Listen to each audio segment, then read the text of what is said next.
നമ്മൾ അറ്റോമിക് സ്ട്രക്ചറാണ് പഠിച്ചുകൊണ്ടിരിക്കുന്നത്. അതിൽ തന്നെ പലതരത്തിലുള്ള ആറ്റം മോഡൽസ് നമ്മൾ പഠിച്ചു. അപ്പോൾ പറഞ്ഞൊരു കാര്യമെന്ന് പറയുന്നത് ന്യൂക്ലിയസിന് ചുറ്റും ഇലക്ട്രോൺ ഓർബിറ്റ്സിൽ അതിനകത്ത് തന്നെയുള്ള ഓർബിറ്റൽസിലും കറങ്ങിക്കൊണ്ടിരിക്കുകയാണ്. അപ്പോൾ എത്തരത്തിലായിരിക്കും ഈ ആറ്റത്തിനെ ഈ ഓരോ ഓർബിറ്റൽസിലായിട്ട് കൊടുത്തിരിക്കുന്നത്, എങ്ങനെയായിരിക്കും, ഏതൊക്കെയായിരിക്കും ഓർബിറ്റൽസ് ഫില്ല് ചെയ്യുക, ഏതായിരിക്കും അൺഫിൽഡായിട്ട് കിടക്കുക, അത്തരത്തിലുള്ള കാര്യങ്ങൾ. അതിനെയാണ് ഇലക്ട്രോൺ കോൺഫിഗറേഷൻ എന്ന് പറയുന്നത്. Okay. In 1871, Mendeleev arranged different elements found in nature according to chemical properties and atomic weights. അപ്പോൾ 1871 ആ സമയം വരെ അറിയാവുന്ന എല്ലാ ഇലമെൻറ്റുകളെയും, അപ്പം അത് പറയുമ്പോൾ നിങ്ങൾക്കറിയാം അതിനുശേഷം പല എലമെൻറ്റുകളും കണ്ടുപിടിച്ചിട്ടുണ്ട്. കുറേ റേഡിയോ ആക്റ്റീവായിട്ടുള്ള എലമെൻറ്റ്സ് പിന്നെ വന്നിട്ടുണ്ട്, അതുപോലെ ആർട്ടിഫിഷ്യലായിട്ടുള്ള എലമെൻറ്റ്സ് നമ്മൾ ഉണ്ടാക്കിയിട്ടുണ്ട്. അപ്പോൾ അതെല്ലാം അതിന് ശേഷം വന്നിട്ടുണ്ട്. അതുകൊണ്ടാണ് പറഞ്ഞത് അപ്പോൾ ആ സമയത്ത് 1871 നമുക്ക് അറിയാമായിരുന്ന ഇലമെൻറ്റുകളെയെല്ലാം തന്നെ മെൻഡലീവ് എന്ത് ചെയ്തു, അറ്റോമിക് വെയ്റ്റിൻ്റെ ഓർഡറിൽ, അറ്റോമിക് വെയ്റ്റ് ഇൻക്രീസ് ചെയ്യുന്ന ഓർഡറിൽ അറേഞ്ച് ചെയ്ത് ഒരു ടേബിളിൽ നിരത്തി വെച്ചു. അപ്പോൾ ഒരു കാര്യം മനസ്സിലായി, ഈ കെമിക്കൽ പ്രോപ്പർട്ടീസ് ഉണ്ടല്ലോ, ഇതിൻ്റെ പ്രോപ്പർട്ടീസ് എല്ലാം ഒരു റെഗുലർ ഇൻ്റർവെല്ലിൽ റിപ്പീറ്റ് ചെയ്യുന്നതായിട്ട് കണ്ടു. അതായത് ഒരു സെറ്റ് എലമെൻറ്റ്സ് ഇങ്ങനെ വന്നു, അതിൻ്റെ പ്രോപ്പർട്ടീസ് ഗ്രേജ്വലി വേരിയിങ് ആയിരിക്കും. എന്നിട്ട് അടുത്ത സെറ്റ് വന്നിട്ട് ഇതേ രീതിയിൽ തന്നെ ഉള്ള പ്രോപ്പർട്ടീസ് കാണുന്നു. അപ്പോൾ അത്തരത്തിൽ എന്ത് ചെയ്തു, മെൻഡലീവ് അറ്റോമിക് വെയ്റ്റിൻ്റെയും പിന്നെ കെമിക്കൽ പ്രോപ്പർട്ടീസിൻ്റെയും ഓർഡറിൽ എലമെൻറ്റ്സിനെ അറേഞ്ച് ചെയ്തു.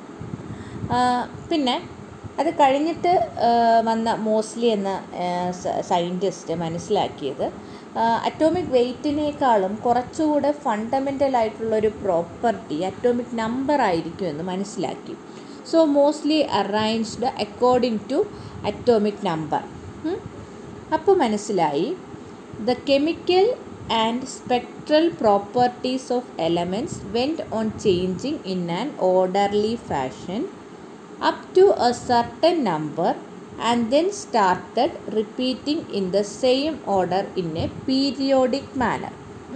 അപ്പോൾ മനസ്സിലായൊരു കാര്യമെന്ന് വെച്ചാൽ, അപ്പോൾ ഈ അറ്റോമിക് നമ്പറിൻ്റെ ഓർഡറിൽ, ഇൻക്രീസിങ് ഓർഡറിൽ എലമെൻറ്റ്സിനെ അറേഞ്ച് ചെയ്തപ്പോൾ മോസ്ലിക്ക് മനസ്സിലായത് കെമിക്കൽ പ്രോപ്പർട്ടീസും അതേപോലെ തന്നെ സ്പെക്ട്രൽ പ്രോപ്പർട്ടീസും ഒരു ഓർഡർലി ഫാഷനിൽ ഗ്രാജ്വലായിട്ട് ഇങ്ങനെ ചേഞ്ച് ചെയ്ത് പോകുന്നതായിട്ട് കണ്ടു. ഓക്കെ. ഒരു എൻഡിൽ നിന്നും മറ്റേ എൻഡിലേക്ക് ഇങ്ങനെ പോകുമ്പോൾ എന്താണ്, എലമെൻറ്റ്സിന് ഇൻക്രീസിങ് ഓർഡറിൽ ഇങ്ങനെ അറേഞ്ച് ചെയ്ത് വെച്ചിരിക്കുകയാണ്. അറ്റോമിക് നമ്പറിൻ്റെ ഇൻക്രീസിങ് ഓർഡറിൽ എലമെൻറ്റ്സിനെ ഇങ്ങനെ അറേഞ്ച് ചെയ്ത് വെച്ചിരിക്കുമ്പോൾ അവരുടെ പ്രോപ്പർട്ടീസ് ഇങ്ങനെ നോക്കി പോകുമ്പോൾ ഗ്രാജ്വലി ഇങ്ങനെ പ്രോപ്പർട്ടീസ് ചേഞ്ച് ചെയ്ത് പോകുന്നതായിട്ട് കണ്ടു. ഒരു പർട്ടിക്കുലർ എലമെൻറ്റ് വരെ അതെന്ത് ചെയ്യുന്നു, ഇങ്ങനെ ചേഞ്ച് ചെയ്യുന്നു.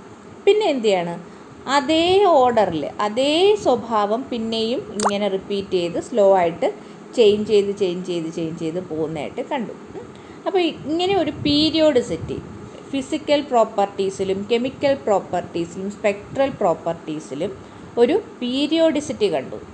ഈ പീരിയോഡിക് അറേഞ്ച്മെൻറ്റിനെ പറയുന്ന പേരാണ് പീരിയോഡിക് ടേബിൾ. അപ്പോൾ നിങ്ങൾക്കെല്ലാം പീരിയോഡിക് ടേബിൾ എന്താണെന്നറിയാം അല്ലേ? മോഡേൺ പീരിയോഡിക് ടേബിൾ എന്നൊക്കെ പറഞ്ഞിട്ട് നിങ്ങൾ കെമിസ്ട്രിയിൽ പഠിച്ചിട്ടുള്ള സംഭവമാണ്. അപ്പോൾ ബേസിക്കലി എന്തേ ഉള്ളൂ, എലമെൻറ്റ്സിനെ അറേഞ്ച് ചെയ്ത് വെച്ചിരിക്കുന്നു. എങ്ങനെ അറേഞ്ച് ചെയ്തിരിക്കുന്നു, അറ്റോമിക് നമ്പറിൻ്റെ ഇൻക്രീസിങ് ഓർഡറിൽ അറേഞ്ച് ചെയ്തിരിക്കുന്നു. അതാണ് അതിൻ്റെ ബേസിക് ആയിട്ടുള്ള കാര്യം. So periodic table is table of എലമെൻറ്റ്സിൻ്റെ ഒരു ടേബിളാണ്. ഇനി അതിനെക്കുറിച്ച് കുറച്ച് കാര്യങ്ങളൊക്കെ പഠിക്കാം. ഇതിൽ 7 ഹൊറിസോണ്ടൽ റോസ് ഉണ്ട്.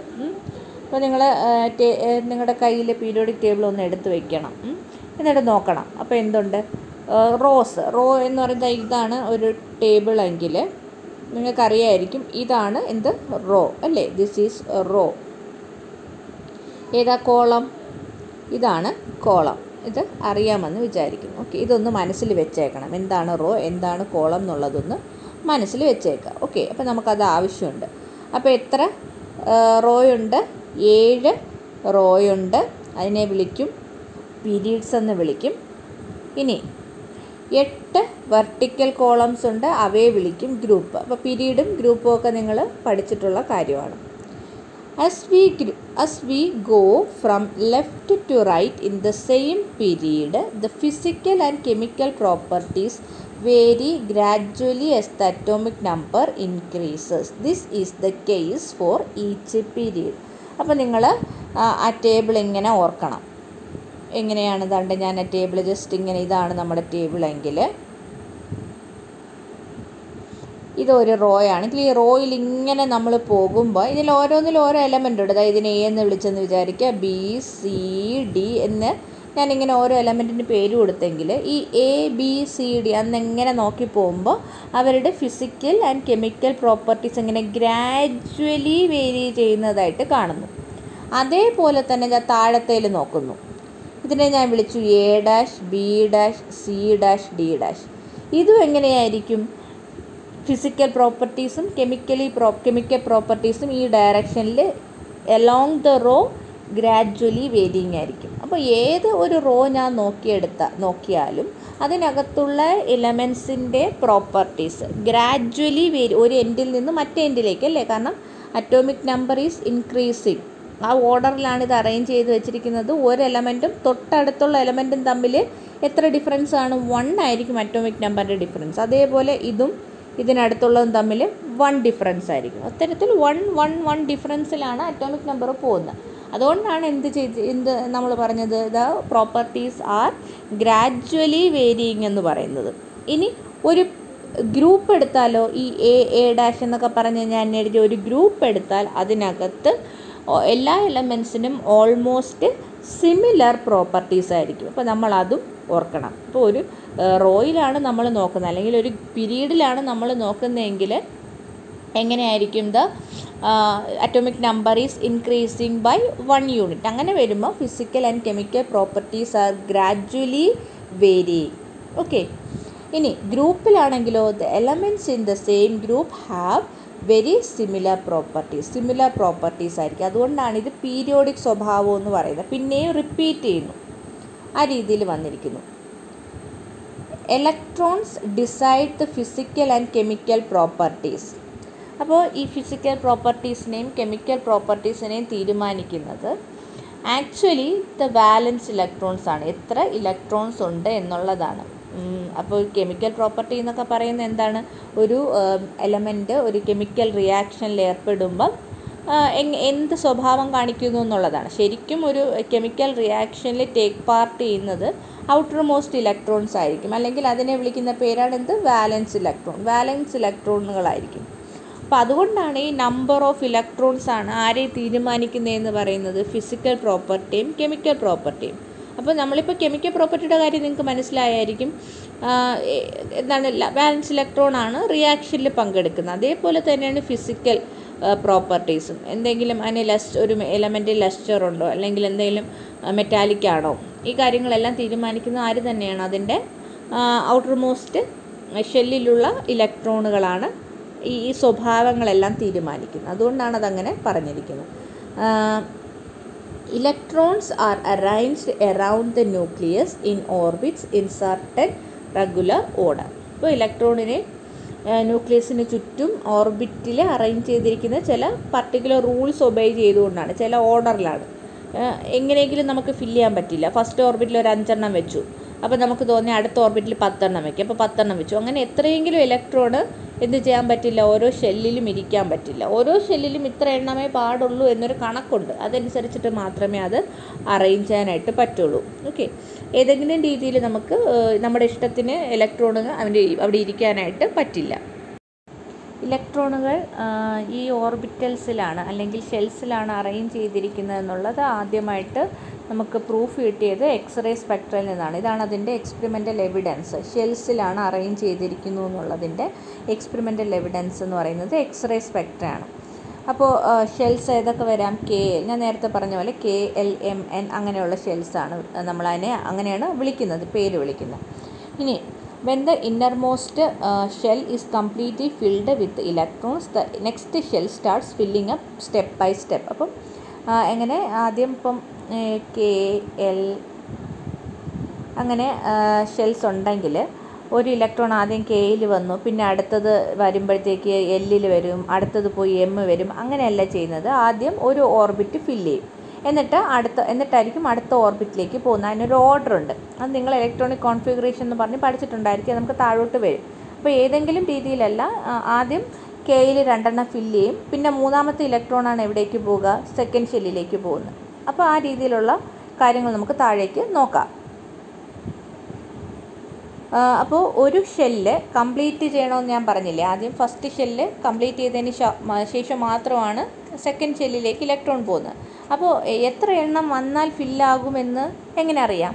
ആ നമ്പർ തരുന്നത് ഇനേർട്ട് ഗ്യാസാണ്. കാരണം ഇനേർട്ട് ഗ്യാസ് എന്ന് പറയുന്നത് കംപ്ലീറ്റ്ലി ഫിൽഡ് സബ്ഷെല്ലുള്ള അല്ലെങ്കിൽ കംപ്ലീറ്റ്ലി ഫിൽഡ് ഷെല്ലുള്ള എലമെൻറ്റ്സ് ആണ് ആര്, ഇനേർട്ട് ഗ്യാസസ്. അപ്പോൾ അവരുടേത് കംപ്ലീറ്റ്ലി ഫിൽഡാണ്. അപ്പോൾ അവരുടെ നോക്കിയാൽ അറിയാം എത്ര എണ്ണം വേണം കംപ്ലീറ്റ് ആയിട്ട് ഫില്ല് ചെയ്യാനുള്ളത്.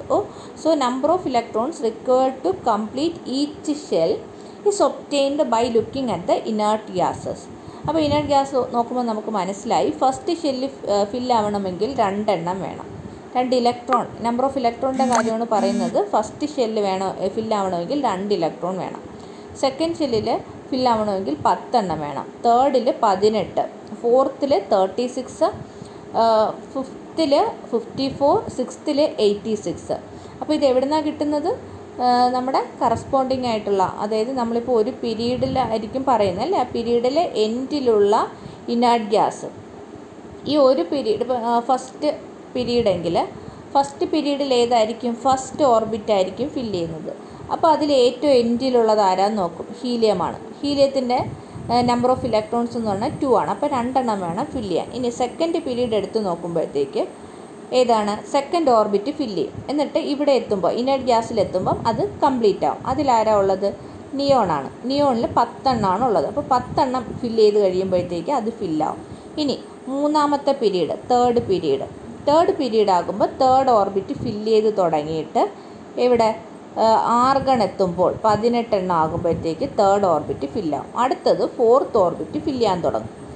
എന്നിട്ട് ആർഗൺ ക്രിപ്റ്റൺ എത്തുമ്പോഴത്തേക്ക് 36 എത്തുമ്പോഴത്തേക്ക് ഫില്ലാവും. അപ്പോൾ ഇത്തരത്തിലാണ് അതിൻ്റെ ഇത് പോകുന്നത്. അപ്പോൾ ഓരോ പീരീഡ് എന്ന് പറയുന്നത് ഓരോ ഓർബിറ്റായിരിക്കും ഫില്ല് ചെയ്തുകൊണ്ടിരിക്കുന്നത്. ഓരോ പുതിയ പീരീഡിലും ഓരോ പുതിയ ഓർബിറ്റുകൾ ഫില്ല് ചെയ്ത് പോകും. ഓക്കെ, ഒരു പീരീഡ് നമ്മൾ നോക്കുകയാണെങ്കിൽ അതിൽ നമ്പർ ഓഫ് ഓർബിറ്റ്സ് ഈക്വൽ ആയിരിക്കും. ഇപ്പോൾ ഇത് നോക്കുകയാണെങ്കിൽ ഇത് നമ്പർ ഓഫ് ഓർബിറ്റ്സ് എത്രയാണ്, 2 ആണ്. അടുത്ത് നോക്കുകയാണെങ്കിൽ നമ്പർ ഓഫ് ഓർബിറ്റ്സ് 3 ആണ്. അത്തരത്തിൽ ഒരു പീരീഡ് നോക്കുകയാണെങ്കിൽ അതിൽ നമ്പർ ഓഫ് ഓർബിറ്റ്സ് സെയിം ആയിരിക്കും. നമ്പർ ഓഫ് ഇലക്ട്രോൺസ് എന്ത് ചെയ്യും, ഒന്ന് കൂടി വരും. അത്തരത്തിൽ Rydberg showed that the number of electrons in an atom of this inert gas can be arranged as follows. Inert ഗ്യാസിലെ ഇലക്ട്രോണുകളെ ഒരു പ്രത്യേക രീതിയിൽ അറേഞ്ച് ചെയ്യാമെന്ന് കാണിച്ചു. അതെങ്ങനെയാണെന്ന് നോക്കാം. ഹീലിയം 2 × 1², അപ്പോൾ എത്രയായി, 2 ഇലക്ട്രോൺ. നിയോണിന് 2 × 1² + 2², അപ്പോൾ എത്രയായി, 10 ആയി. ആർഗൺ 2 × 1² + 2² + 2², അപ്പോൾ എത്രയായി, 18 ആയി. ഇത്തരത്തിൽ നമുക്ക് അടുത്ത ക്രിപ്റ്റൺ 2 × 1² + 2² + 3² + 2². പ്രത്യേക രീതിയിൽ ജസ്റ്റ് ഒന്ന് എഴുതി നോക്കിയതാണ്. ഇതിങ്ങനെ ചെയ്ത് നോക്കുമ്പോൾ എന്ത് കിട്ടുന്നു, 54 കിട്ടുന്നു. അതേപോലെ ഇതിങ്ങനെ ചെയ്ത് നോക്കുമ്പോൾ 86 കിട്ടുന്നു.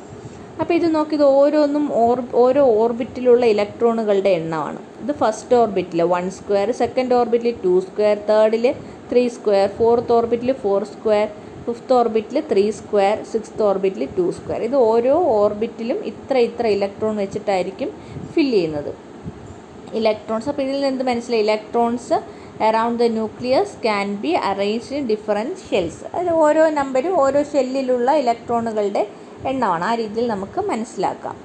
Vector atom model gives A rational explanation of these empirically derived properties of atoms. അപ്പോൾ ഇതുവരെ നമ്മൾ പറഞ്ഞത് ഇതെല്ലാം എക്സ്പെരിമെൻ്റലി കിട്ടിയ കാര്യങ്ങളാണ് അല്ലേ. നമ്മൾ എക്സ്റേ സ്പെക്ട്രത്തിൽ നിന്ന് മനസ്സിലായി ഇലക്ട്രോൺ ഷെല്ലുകളിലാണ് അറേഞ്ച് ചെയ്തിരിക്കുന്നതെന്ന് മനസ്സിലായി. പിന്നെ മോസ്റ്റ്ലി ആയാലും മെൻ്റലീവ് ആയാലും കെമിക്കൽ പ്രോപ്പർട്ടീസിൻ്റെ ഫിസിക്കൽ പ്രോപ്പർട്ടീസിൻ്റെ രീതിയിലാണ് ഇതിനെല്ലാം അറേഞ്ച് ചെയ്തത് വെച്ച്. അപ്പോൾ ഇതിൽ ഒന്നും തന്നെ എങ്ങനെയാണിത് കിട്ടിയെന്നുള്ളൊരു തിയറി വരുന്നില്ല അല്ലേ. അതിനൊരു എന്തുകൊണ്ട് ഇങ്ങനെ വരുന്നു എന്നൊന്നും വന്നില്ല. ജസ്റ്റ് എംപിരിക്കലി എക്സ്പെരിമെൻ്റലി ഒബ്സർവ്ഡ് റിസൾട്ടുകളാണ് നമ്മൾ ഇത്ര വരെ പറഞ്ഞു നിർത്തിയത്. ഇതിനൊരു എക്സ്പ്ലനേഷൻ ഇല്ല. അപ്പോൾ ഇതിനൊരു എക്സ്പ്ലനേഷൻ ആദ്യമായിട്ട് കൊടുക്കുന്നത് ആരാണ്? വെക്റ്റർ ആറ്റം മോഡലാണ്.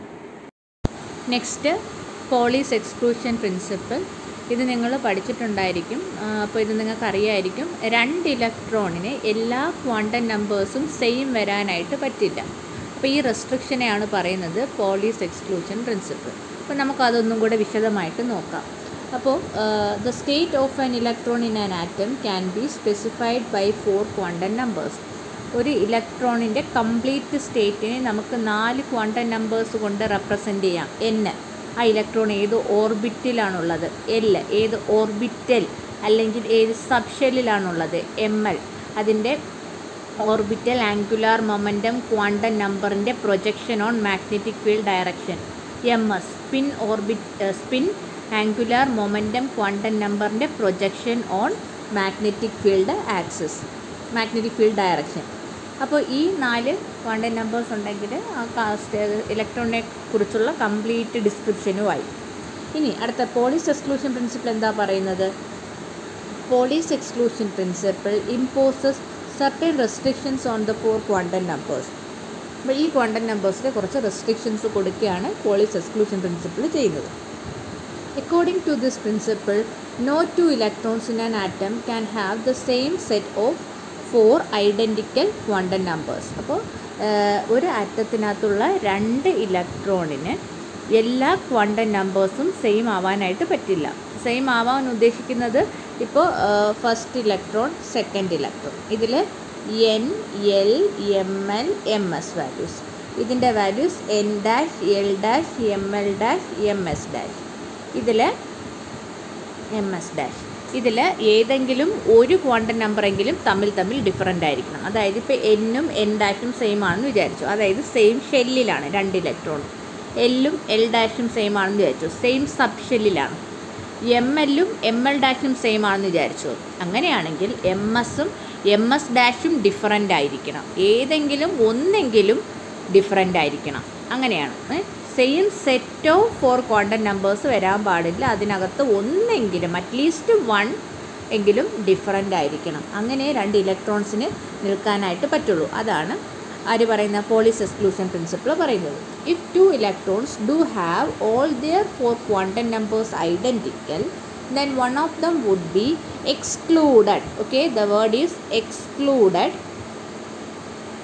excluded from entering into the constitution of the principle. അപ്പോൾ 2 ഇലക്ട്രോണിന് എല്ലാ ക്വാണ്ടം നമ്പേഴ്സും സെയിം ആയിട്ട് വരികയാണെങ്കിൽ തമ്മിൽ ഐഡൻറ്റിക്കൽ, അതായത് എന്നും n ഡാഷും സെയിം ആണ്, എല്ലും l ഡാഷും mലും ml ഡാഷും msഉം ms ഡാഷും സെയിം ആയിട്ട് വരികയാണെങ്കിൽ ആ ഒരു ഇലക്ട്രോൺ എന്ത് ചെയ്യും? ആറ്റം എക്സ്ക്ലൂഡ് ചെയ്യും. ഈ ആറ്റത്തിൽ അതിന് നിൽക്കാനായിട്ട് പറ്റില്ല. Excluded, it will be excluded. അതുകൊണ്ടാണ് ഇതിന് എക്സ്ക്ലൂഷൻ പ്രിൻസിപ്പിൾ എന്ന് പറയുന്നത്. അത് ഇതിൽ ഇരിക്കാനായിട്ട് പറ്റില്ല. According to this principle, the maximum number of electrons that can be included in each shell can be calculated. അപ്പോൾ ഇപ്പോൾ ഇങ്ങനെ ഒരു റെസ്ട്രിക്ഷൻ അതിൽ വരുന്നത് കൊണ്ടാണ്, എല്ലാ ക്വാണ്ടം നമ്പേഴ്സും സെയിം ആകാൻ പറ്റില്ല എന്നൊരു റെസ്ട്രിക്ഷൻ വരുന്നത് കൊണ്ടാണ് എന്ത് വരുന്നത്? ഒരു limitation in number of electrons. അപ്പോൾ അങ്ങനെയുള്ള 2 എണ്ണം വന്നു കഴിഞ്ഞാൽ അതിനെ പുറത്താക്കും. അപ്പോൾ എന്ത് വരുന്നുണ്ട്?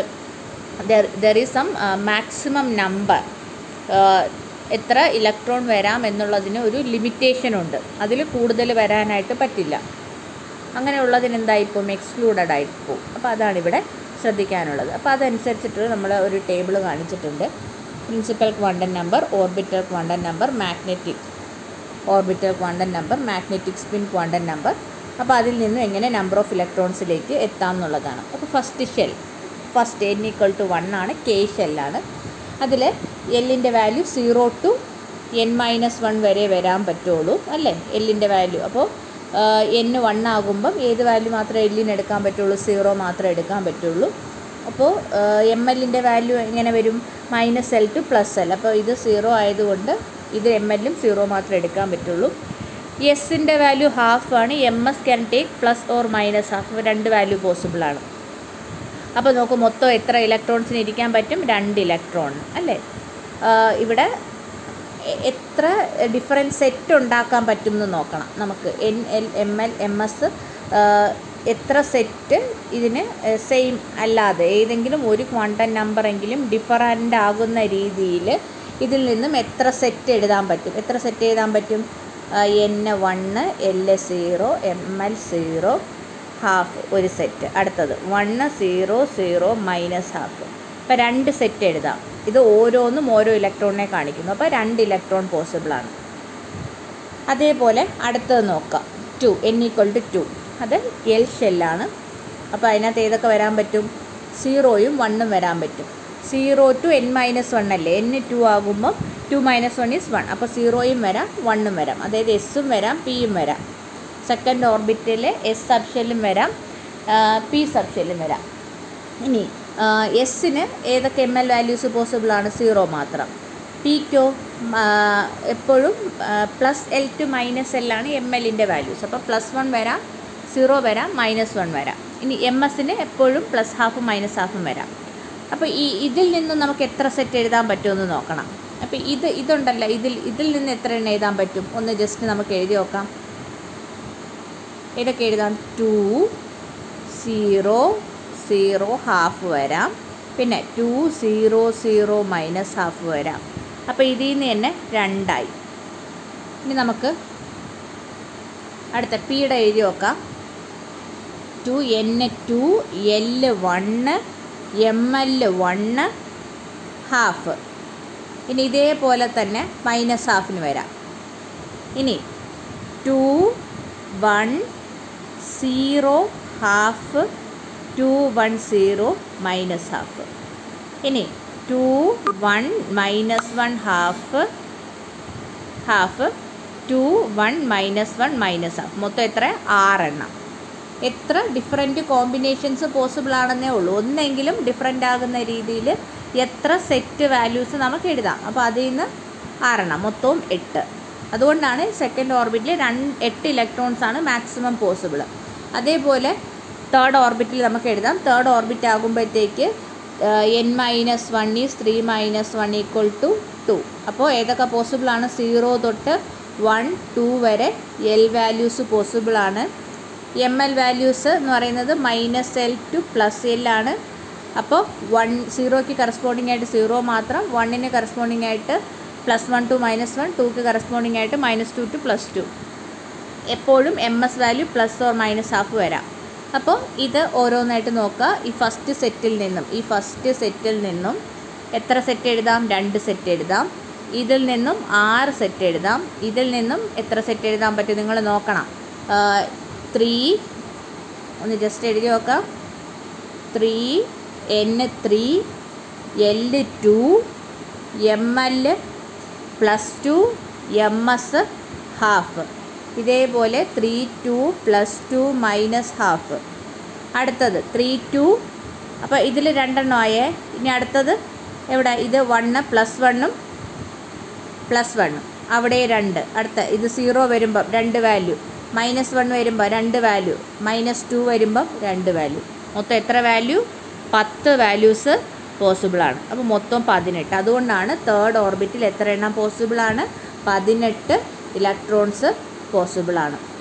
അപ്പോൾ ഇത്തരത്തിൽ നമുക്ക് ഓരോ ഓർബിറ്റിലും പോസിബിളായിട്ടുള്ള മാക്സിമം നമ്പർ ഓഫ് ഇലക്ട്രോൺസ് കണ്ടുപിടിക്കാം. ഇതിനെയാണ് ഇലക്ട്രോൺ കോൺഫിഗറേഷൻ എന്നൊക്കെ പറയുന്നത്. ഇത് തന്നെയാണ്. എത്ര എണ്ണം ഓരോ ഷെല്ലിനും ഓരോ സബ് ഷെല്ലിനും വരുന്നു, അത് തന്നെയാണ് എന്ത്? Electron configuration. അപ്പോൾ പോളീസ് എക്സ്ക്ലൂഷൻ പ്രിൻസിപ്പിളും പിന്നെ വെക്ടർ ആറ്റം മോഡലും എല്ലാം കൂടെ വെച്ചിട്ടാണ് നമുക്ക് ഇത്തരത്തിലൊരു കൺക്ലൂഷനിലേക്ക് എത്താനായിട്ട് പറ്റുന്നത്. അപ്പോൾ ഈ നമ്പർ ഓഫ് ഇലക്ട്രോൺസ് എക്സ്പ്ലെയിൻ ചെയ്ത് കഴിഞ്ഞാൽ എന്തുവായി? അതിൻ്റെ കെമിക്കൽ പ്രോപ്പർട്ടീസ് അല്ലെങ്കിൽ ഫിസിക്കൽ പ്രോപ്പർട്ടീസ് ഞാൻ നേരത്തെ പറഞ്ഞു, അത് വാലൻസ് ഇലക്ട്രോൺസ് ആണ് തീരുമാനിക്കുന്നത്. അപ്പോൾ എന്തുകൊണ്ട് ഇത്രയും വാലൻസ് ഇലക്ട്രോൺസ് അതിന് വന്നു? അപ്പോൾ തന്നെ എന്തിൻ്റെ എക്സ്പ്ലനേഷനായി? അതിൻ്റെ ഫിസിക്കൽ ആൻഡ് കെമിക്കൽ പ്രോപ്പർട്ടീസിന് എക്സ്പ്ലനേഷനായി. ഇത്തരത്തിൽ വെക്ടർ ആറ്റം മോഡൽ എന്തിനെയൊക്കെ എക്സ്പ്ലെയിൻ ചെയ്യുന്നുണ്ട്? എന്തുകൊണ്ടാണ് ഇലക്ട്രോൺസ് ഷെൽസിൽ അറേഞ്ച് ചെയ്തിരിക്കുന്നതിനെന്നുള്ള എക്സ്പ്ലനേഷനായി, ഓരോ ഷെല്ലിലും ഓരോ സബ് ഷെല്ലിലുള്ള മാക്സിമം നമ്പർ ഓഫ് ഇലക്ട്രോൺസിന് എക്സ്പ്ലനേഷനായി, അതേപോലെ തന്നെ ഫിസിക്കൽ കെമിക്കൽ സ്പെക്ട്രൽ പ്രോപ്പർട്ടീസ് ഇത്തരത്തിൽ ഡിപ്പെൻഡ് ചെയ്യുന്നു, അതിന് എക്സ്പ്ലനേഷനായി, പിന്നെ മറ്റു പല കാര്യങ്ങളും എക്സ്പ്ലെയിൻ ചെയ്യുന്നുണ്ട്. വെക്റ്റർ ആറ്റം മോഡൽ എക്സ്പ്ലെയിൻ ചെയ്യുന്നുണ്ട്. അതുകൊണ്ടാണ് ഞാൻ പറഞ്ഞത് നിങ്ങൾക്കിപ്പോൾ പഠിക്കാനുള്ളതിൽ വളരെ പ്രധാനപ്പെട്ട ഒരു ടോപ്പിക്കാണ് വെക്റ്റർ ആറ്റം മോഡൽ.